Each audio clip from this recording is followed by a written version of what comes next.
Hello dear students, प्यारे विद्यार्थियों, मैं केपी क्लासेस के अंदर आपका स्वागत करता हूं। मैं कैलाश गौड़ आपके लिए अध्याय 4 द्विघात समीकरण गणित विषय के लिए महत्वपूर्ण वस्तुनिष्ठ प्रश्न लेकर आया हूं। तो प्यारे विद्यार्थियों, इन प्रश्नों को अपन हल करते हैं। इसी प्रकार के प्रश्न प्यारे विद्यार्थियों बोर्ड के अंदर आते हैं और आप अच्छे से तैयार नहीं कर पाते हैं और करते भी नहीं है और प्रश्न आ जाते हैं, फिर देखते ये कहां से आ गए। तो प्यारे विद्यार्थियों, ये बुक में से ही प्रश्न आते हैं, आप तैयार नहीं करते हैं। तो प्यारे विद्यार्थियों, आपका ध्यान किधर है, आपका हीरो इधर है। तो देखिए स्टार्ट करते हैं। पहला प्रश्न क्या है आपके, वस्तुनिष्ठ प्रश्न है। द्विघात समीकरण a x square plus b x plus c equal 0 में विभक्ति कर डी का सूत्र है। तो प्यारे विद्यार्थियों, आपने ये सूत्र नहीं पढ़ा है तो इस सूत्र की तरफ ध्यान दीजिएगा। तो विभक्ति कर का सूत्र क्या रहेगा, सी स्क्वायर माइनस 2ab। तो प्यारे विद्यार्थियों ये नहीं है। ए स्क्वायर माइनस 4ac। तो प्यारे विद्यार्थियों ये भी नहीं है। तो बी स्क्वायर माइनस AC ये भी नहीं है। तो प्यारे विद्यार्थियों डी विभक्ति कर का सूत्र रहेगा D equal B square minus 4AC। तो इसका करेक्ट आंसर रहेगा, सही उत्तर रहेगा बी। प्यारे विद्यार्थियों, दूसरा प्रश्न रहेगा आपके लिए। द्विघात समीकरण x square minus 2x minus 8 में मूलों का योग निकालना है। क्या निकालना है प्यारे विद्यार्थियों, मूलों का योग निकालना है। तो मूलों का योग कैसे निकालते हैं प्यारे विद्यार्थियों, देखिए एक फॉर्मूला मैंने आपको या आपने द्वितीय अध्याय के अंदर भी किया होगा, जिसमें आपने मूलों का योग यानी द्वितीय अध्याय के अंदर आपने शून्यकों का योग निकाला होगा। तो देखिए मूलों का योग a plus b equal minus b upon a. प्यारे विद्यार्थियों, ये मूलों का योग ज्ञात करने का सूत्र है। तो इसमें अपन मूलों का योग कैसे निकालेंगे, तो प्यारे विद्यार्थियों ये है ए की वैल्यू यहाँ पे 1, बी की वैल्यू ये और सी की वैल्यू डियर स्टूडेंट्स प्यारे विद्यार्थियों ये रहेगी। तो अपने को निकालना है मूलों का योग। तो देखिए ये बी है, तो बी का मान देखिए प्यारे विद्यार्थियों माइनस यहाँ दे रखा है और यहाँ पे बी का मान -2 है। तो प्यारे विद्यार्थियों -2 बट्टा ए का मान प्यारे विद्यार्थियों यहाँ कोई संख्या नहीं है एक्स स्क्वायर के साथ में, तो 1 है, तो बट्टा कर देंगे 2, माइनस माइनस क्या हो जाएगा, प्लस हो जाएगा। तो मूलों का योग प्यारे विद्यार्थियों 2 होगा। तो प्यारे विद्यार्थियों ये प्रश्न भी बहुत ही महत्वपूर्ण है, अच्छे से तैयार करें ताकि आप बोर्ड में प्रश्न आ जाए तो आप खिलखिला उठें, ये प्रश्न मुझे आता है। अब इसका आंसर क्या रहेगा प्यारे विद्यार्थियों, ऑप्शन इसका करेक्ट रहेगा ए ऑप्शन। तो इसका ऑप्शन ए सही है। और तीसरा प्रश्न देखिए प्यारे विद्यार्थियों क्या है, किसी द्विघात समीकरण a x square plus b x plus c equal 0 के मूल वास्तविक नहीं है, मूल वास्तविक नहीं है। तो प्यारे विद्यार्थियों इसके लिए कौन सा सूत्र सही रहेगा, कौन सी कंडीशन सही रहेगी, कौन सी स्थिति सही रहेगी।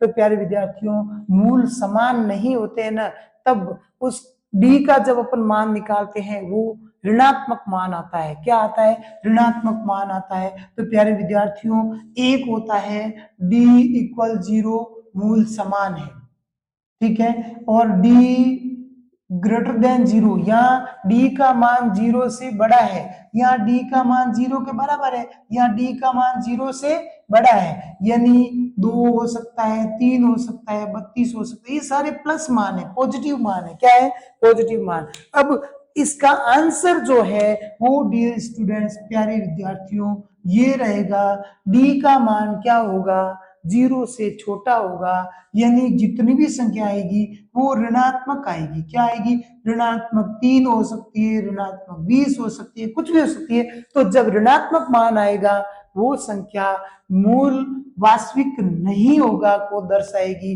तो प्यारे विद्यार्थियों यहाँ पे कौन है, देखिए b² - 4ac लेस देन क्या है 0, ये वैल्यू अपने यहाँ पे इस प्रश्न का सही उत्तर रहेगा प्यारे विद्यार्थियों सी। तो तीसरे प्रश्न का उत्तर कंप्लीट हुआ। अब प्रश्न चौथा रहेगा। तो डियर स्टूडेंट्स, ध्यान माई बोर्ड पर एकाग्र रखें, इधर उधर भटके नहीं, सावधानी हटी दुर्घटना घटी वाली कंडीशन यहाँ पे लागू हो सकती है। तो प्यारे विद्यार्थियों, इस तरीके से ध्यान भटकाना नहीं है, ध्यान को एकाग्र करना है। जब एकाग्र कर लोगे तो समझ लेना प्यारे विद्यार्थियों आपने बहुत अच्छी तैयारी कर ली है। तो प्रश्न चौथा क्या कह रहा है, यदि समीकरण x² - 8x + a = 0 का एक मूल 5 है, क्या कह रहा है, एक मूल, एक द्विघात समीकरण दे रखा है, इसका एक मूल 5 है। तो दूसरा मूल प्यारे विद्यार्थियों ज्ञात करना है। क्या ज्ञात करना है, दूसरा मूल अपने को ज्ञात करना है। तो प्यारे विद्यार्थी मैंने आपको पहले भी कहा था, ये यहाँ पे a की वैल्यू होगी, ये b की वैल्यू होगी और c की वैल्यू होगी। किसकी वैल्यू होगी, c की। बट अपने को क्या कह रहा है, दूसरा मूल ज्ञात करना है। क्या ज्ञात करना है, दूसरा मूल ज्ञात करना है। तो प्यारे विद्यार्थियों सबसे पहले लिखो मूलों का योग। क्या लिखोगे, मूलों का योग। तो मूलों का योग ज्ञात करने का सूत्र क्या रहेगा, देखिए a + b = -b/a, ये मूलों का योग ज्ञात करने का सूत्र है। तो प्यारे विद्यार्थियों देखिए यहाँ पे b का मान कितना है, b का मान -8 है। तो देखिए यहाँ पे माइनस पहले से दे रखा है, माइनस ये -8, a का मान देखिए प्यारे विद्यार्थियों कितना है, 1 है। तो बट्टा 1, माइनस माइनस क्या हो गया, तो प्यारे विद्यार्थियों a + b = 8, मूलों का योग हमें 8 प्राप्त हो गया। मूलों का योग क्या प्राप्त हो गया, 8 प्राप्त हो गया। ये कह रहा है एक मूल प्यारे विद्यार्थियों, यानी a आपको दे रखा है कितना, 5 दे रखा है।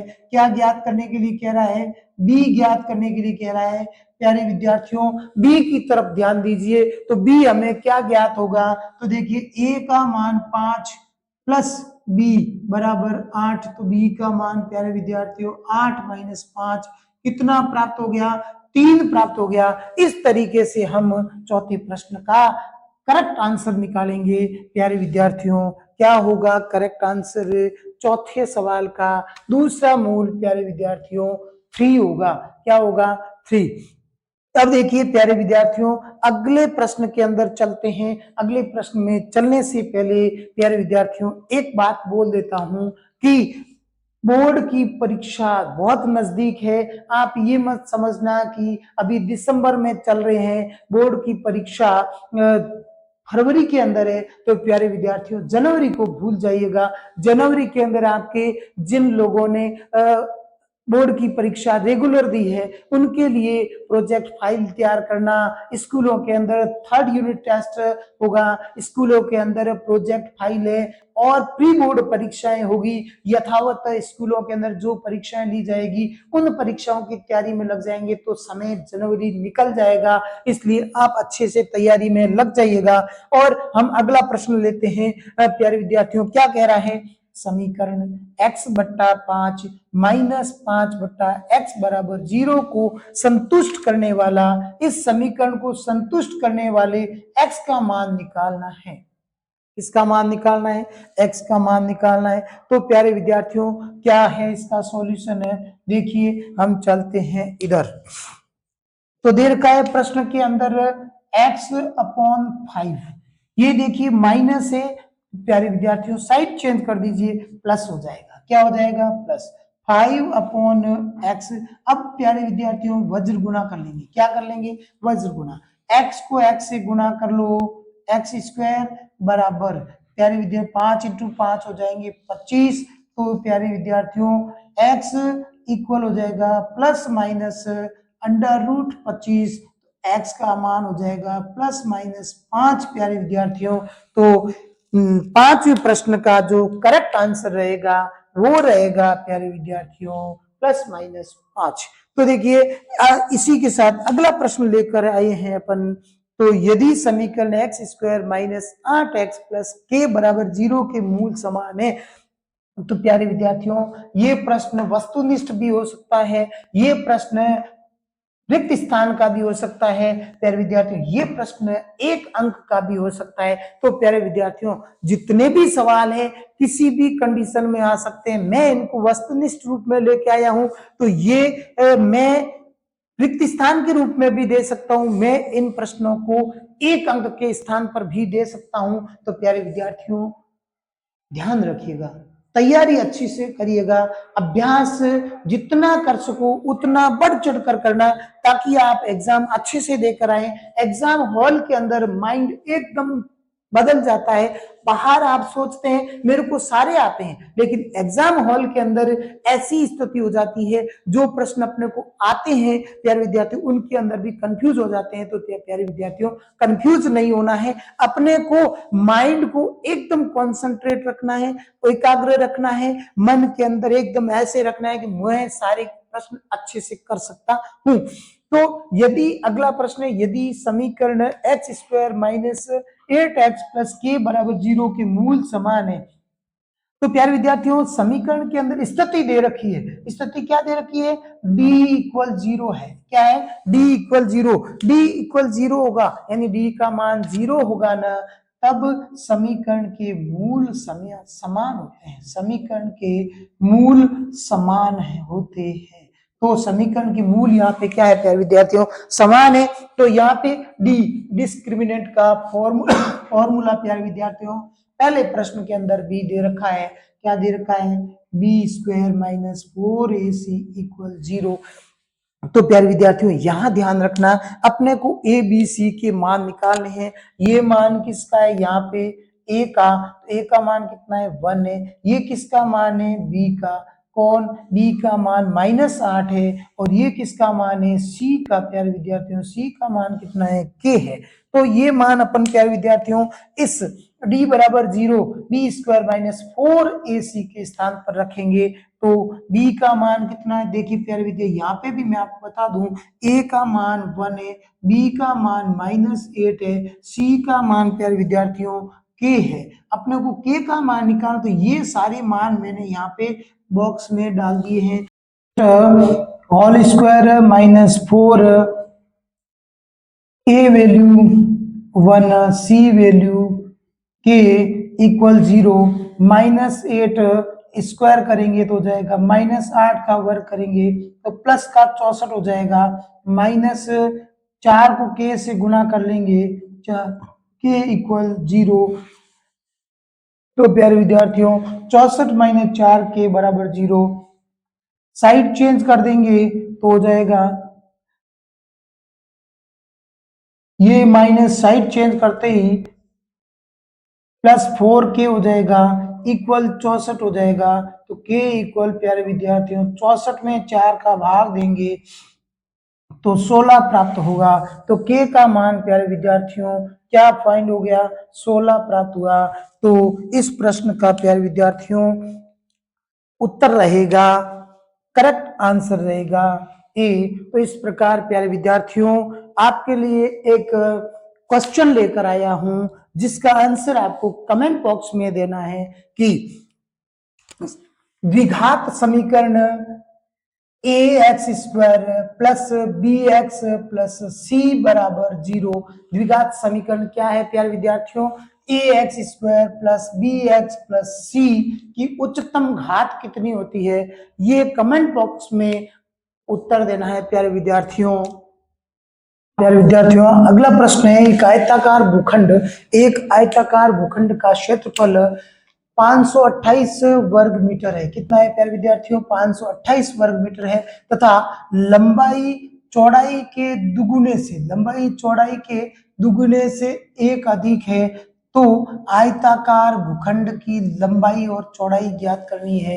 क्या ज्ञात करनी है? एक आयताकार भूखंड का क्षेत्रफल 528 वर्ग मीटर है तथा इसकी लंबाई चौड़ाई के दुगुने से एक अधिक है तो आयताकार भूखंड की लंबाई व चौड़ाई ज्ञात कीजिए। तो प्यारे विद्यार्थियों, यहाँ पे एक बात ध्यान रखें कि पहले कौन है लंबाई, बाद में कौन है चौड़ाई। तो हल रहेगा, तो जो बाद में होता है ना उसको अपन मान लेते हैं। माना आयताकार भूखंड की चौड़ाई, माना आयताकार भूखंड की चौड़ाई x, लंबाई क्या है प्यारे विद्यार्थियों, लंबाई चौड़ाई की, तो ये देखिए चौड़ाई के दुगुने से, चौड़ाई का दुगुना तो हो गया 2x, और दुगुने से कितना एक अधिक है, तो चौड़ाई हो गई प्यारे विद्यार्थियों x और लंबाई होगी 2x प्लस 1, और क्षेत्रफल दे रखा है आयताकार भूखंड का क्षेत्रफल 528 वर्ग मीटर दे रखा है। क्या दे रखा है, वर्ग मीटर दे रखा है। तो देखिए प्रश्नानुसार, क्या प्रश्नानुसार आयताकार भूखंड का क्षेत्रफल क्या है, लंबाई गुना चौड़ाई बराबर 528 वर्ग मीटर। लंबाई प्यारे विद्यार्थियों क्या है, लंबाई है 2x प्लस 1, 2x प्लस 1। चौड़ाई क्या है प्यारे विद्यार्थियों, x बराबर 528। x को प्यारे विद्यार्थियों 2x से गुणा कर लो, हो जाएगा 2x स्क्वायर प्लस x को 1 से गुणा कर लो, x बराबर 528। तो प्यारे विद्यार्थियों 2x square plus x minus 528 बराबर 0। ये प्यारे विद्यार्थियों इस स्थिति को हमने द्विघात समीकरण के रूप में लिख दिया है। किताब में प्यारे विद्यार्थियों प्रश्न दिया है कि दी गई स्थिति को, दी गई कंडीशन को द्विघात समीकरण के रूप में लिखिए। तो प्यारे विद्यार्थियों साथ में यह भी दिया हुआ है आयताकार भूखंड की लंबाई व चौड़ाई भी ज्ञात कीजिए। तो प्यारे विद्यार्थियों प्रश्न में केवल ये कह रहा है कि समीकरण के रूप में, कौन सा समीकरण, द्विघात समीकरण के रूप में लिखिए। मैं प्यारे विद्यार्थियों यहाँ पे पूरा प्रश्न समझाऊंगा, तो पूरा कैसे, लंबाई और चौड़ाई भी अपन ज्ञात करेंगे। लंबाई और चौड़ाई कैसे ज्ञात करते हैं, लंबाई और चौड़ाई कैसे ज्ञात करते हैं वो अपन यहाँ करेंगे। तो प्यारे विद्यार्थियों तो 2x square plus x minus 528, इसकी लंबाई और चौड़ाई, द्विघात समीकरण की लंबाई और चौड़ाई का मतलब है मूल ज्ञात करना। क्या है, मूल। तो मूल कैसे ज्ञात करते हैं प्यारे विद्यार्थियों, मूल ज्ञात करने की पहली विधि है गुणनखंड विधि। कौन सी, गुणनखंड विधि। और दूसरी है प्यारे विद्यार्थियों द्विघाती सूत्र। क्या है, द्विघाती सूत्र। तो विद्यार्थियों ध्यान रखिएगा, प्रश्न में जब तक नहीं पूछा जाए आप किसी भी विधि से हल कर सकते हैं। प्रश्न में जब तक नहीं पूछा जाए तब तक आप किसी भी विधि से हल कर सकते हैं प्यारे विद्यार्थियों। तो यहां ध्यान रखिएगा कि अपन किस विधि से हल करना चाहते हैं, तो गुणनखंड विधि से हल करना चाहते हैं। तो देखिए प्यारे विद्यार्थियों ये पहला पद है, ये दूसरा पद है और ये तीसरा पद है। कल मैंने आपको, कल वाले वीडियो के अंदर जब मैंने आपको गुणनखंड विधि और द्विघाती सूत्र दोनों विधियों से समझाया था, पहला पद इंटू तीसरा पद गुणा कर लो, 2x स्क्वायर गुणा 528 हो गया प्यारे विद्यार्थियों 1056। अब 1056 के हमें क्या क्या करने हैं, गुणनखंड करने हैं। गुणनखंड करने के लिए प्यारे विद्यार्थियों हम यहाँ पे क्या कर लेते हैं, अभाज्य गुणनखंड कर लेते हैं। क्या कर लेते हैं, अभाज्य गुणनखंड कर लेते हैं। 1056 2 का भाग दे देंगे, कितना आएगा 528, फिर 2 का भाग देंगे, कितना आ जाएगा 2 दूनी 4, पीछे बचे 2 छंग 12, फिर पीछे बचे 8, 2 चौक 8, फिर 2 का भाग देंगे हो जाएगा 132, फिर 2 का भाग देंगे कितना आएगा 2 छंग 12, पीछे बचा 1, 2 छंग 12, फिर 2 का भाग देंगे प्यारे विद्यार्थियों कितने आ जाएंगे 33। अब प्यारे विद्यार्थियों फिर 3 का भाग दे देंगे, कितना आ जाएगा 11 आ जाएगा। 11 किससे विभाजित होगा, 11 से होगा। तो प्यारे विद्यार्थियों 2 दूनी 4, 4 दूनी 8, 8 दूनी 16, 16 दूनी 32, एक गुणनखंड हो गया 32 और दूसरा गुणनखंड प्यारे विद्यार्थियों रहेगा 33। अब यहाँ लिखेंगे 33 गुणा 32 33 गुणा 32, 33 और 32 में कितने का अंतर है? 1 का अंतर है। तो गुणा करने पर हमें प्राप्त हो रहा है 1056, जोड़ने या घटाने पर मध्य पद प्राप्त होना चाहिए। तो प्यारे विद्यार्थियों, मध्य पद प्रमेय द्वारा, मध्य पद प्रमेय द्वारा, तो मध्य पद प्रमेय द्वारा हम कैसे निकालेंगे? तो प्यारे विद्यार्थी, मैं यहाँ पे कर रहा हूं 2x² plus 33 minus 32x minus 528 बराबर 0। तो 2x² plus 33x minus 32x minus 528 बराबर 0। तो प्यारे विद्यार्थियों, अब बना देंगे पेयर, जोड़े बनाकर कॉमन लेंगे। क्या करेंगे? जोड़े बनाकर कॉमन लेंगे। तो प्यारे विद्यार्थियों, ध्यान रखिएगा, 2x² और 33x में कॉमन क्या है? कॉमन एक x है। पीछे एक x से 2x² 2x टाइम कट हो जाएगा। पीछे क्या रहेगा प्यारे विद्यार्थियों? तो x से 33x को डिवाइड करेंगे तो x से x कट जाएगा, शेष रहेगा 33 माइनस, प्यारे विद्यार्थी यहाँ 2x आ रहा है और यहाँ 32 है ना, तो 2 का भाग 32 में 2 कितनी बार जाएगा? 16 बार। तो यहाँ पे कॉमन आ जाएगा, अगले पेयर के अंदर कॉमन होगा 16, और 16 का भाग 32 में कितनी बार जाएगा? 2x बार जाएगा। तो 2x बार जाएगा तो प्यारे विद्यार्थियों, बाहर माइनस और अंदर भी माइनस, तो माइनस माइनस क्या हो जाएगा? प्लस। अब 16 का भाग 528 में 33 बार जाएगा, बराबर क्या है? 0। तो प्यारे विद्यार्थियों, क्या कर लेंगे? x माइनस 16 और 2x प्लस 33 बराबर हो गया 0। तो पहला रहेगा x माइनस 16 बराबर 0, तो x बराबर आ गया 16। और दूसरा है सेकंड, 2x प्लस 33 बराबर 0, तो 2x बराबर हो गया माइनस 33, तो x बराबर हो जाएगा माइनस 33 बट्टा 2। तो प्यारे विद्यार्थियों, तो जो ऋणात्मक मान आते हैं वो मान अपरिहार्य कारणों से हम आगे मान नहीं रखते हैं, केवल वो ही मान रखा जाता है जो धनात्मक मान होता है। तो प्यारे विद्यार्थियों, इसके बाद हमें क्या निकालनी है? इसकी लंबाई और चौड़ाई निकालनी है। तो चौड़ाई प्यारे विद्यार्थियों हमने x ली थी, तो x हमारे पास कितनी आ गई? x आ गई हमारे पास 16 मीटर। और लंबाई कितनी है प्यारे विद्यार्थियों? लंबाई थी 2x प्लस 1, तो 2 गुना 16 प्लस 1 32 प्लस 1, तो प्यारे विद्यार्थियों लंबाई आ गई आपके 33 और चौड़ाई आ गई प्यारे विद्यार्थियों 16। अब देखिए, हम इसकी जांच करना चाहते हैं, तो सूत्र क्या है अपने पास? जांच,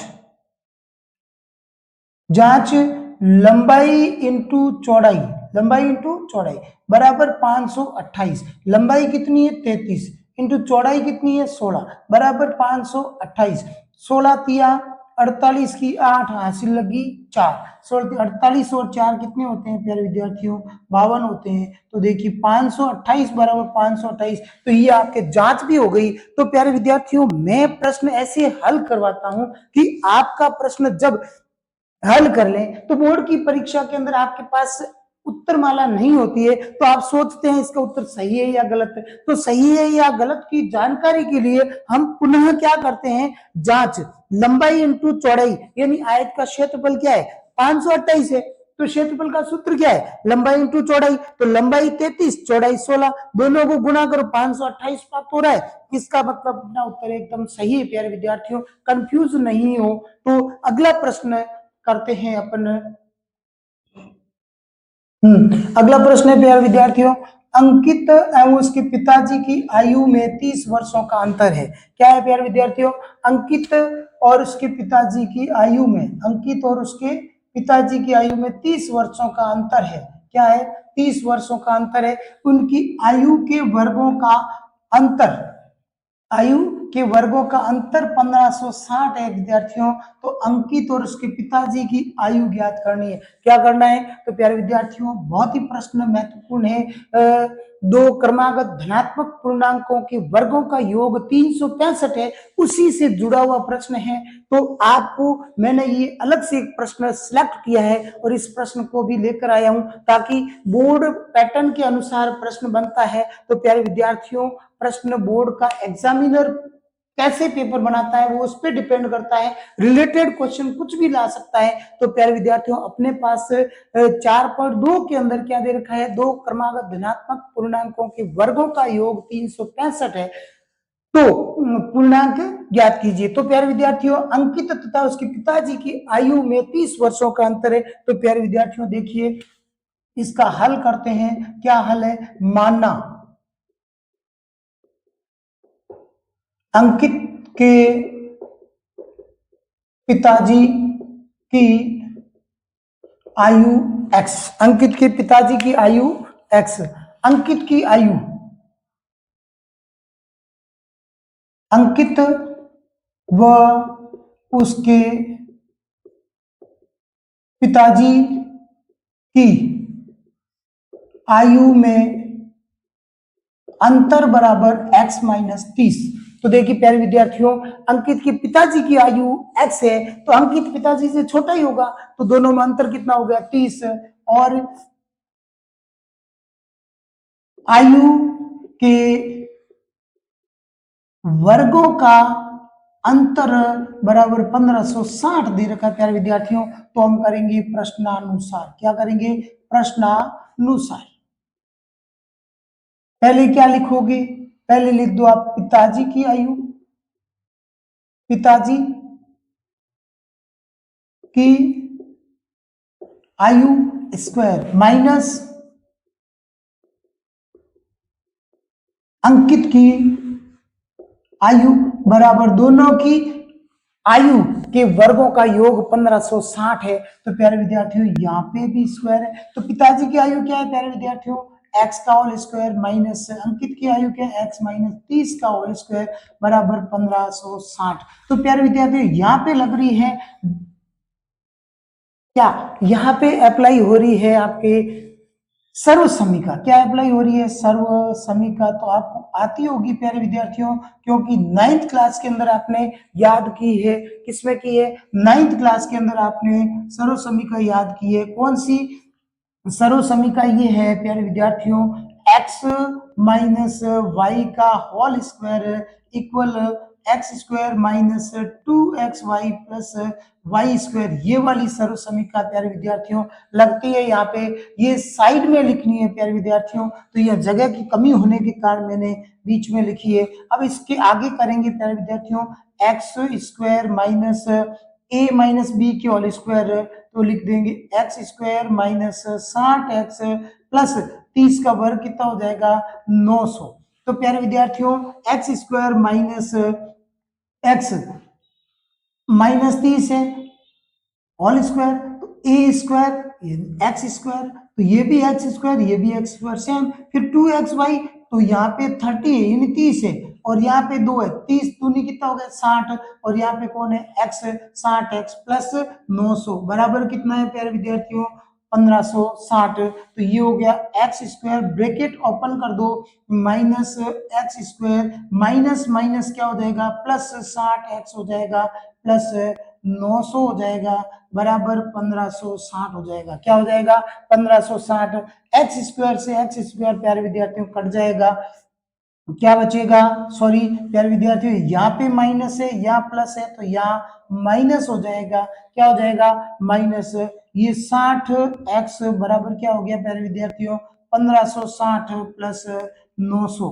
तो 60x बराबर हो जाएगा 2460। कितना हो गया? 2460। तो x बराबर कितना हो जाएगा? 2460 में 60 का भाग दे दो, 0 से 0 कट गया, 6 चौक 24 और 6 एकम 6। तो पिताजी की आयु हो गई, पिताजी की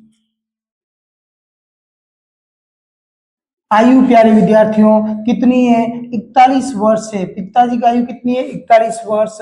और अंकित की आयु प्यारे विद्यार्थियों,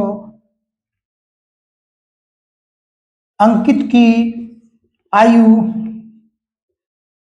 प्यारे विद्यार्थियों x माइनस 30 बराबर 41 माइनस 30 बराबर 11 वर्ष, 11 वर्ष प्राप्त हुई। तो प्यारे विद्यार्थियों, इसी प्रकार मैं आपको एक क्वेश्चन दे रहा हूं, तो प्यारे विद्यार्थियों उस क्वेश्चन को अच्छे से तैयार कर लें। तो अंकित की आयु कितनी होगी? 11 वर्ष। तो प्यारे विद्यार्थियों मेरे चैनल को लाइक, सब्सक्राइब और शेयर करना ना भूलें। मैं आपके सामने हर चैप्टर से जुड़े हुए महत्वपूर्ण प्रश्न लेकर आता रहूंगा और वीडियो बनाते रहूंगा। आप इन वीडियो को अच्छी तरह से देखें प्यारे विद्यार्थियों, ताकि आप प्रश्नों को अच्छी तरीके से हल कर सकें। और प्यारे विद्यार्थियों जितनी बार मेहनत करेंगे उतने परफेक्ट बनेंगे। प्यारे विद्यार्थियों धन्यवाद, फिर मिलेंगे।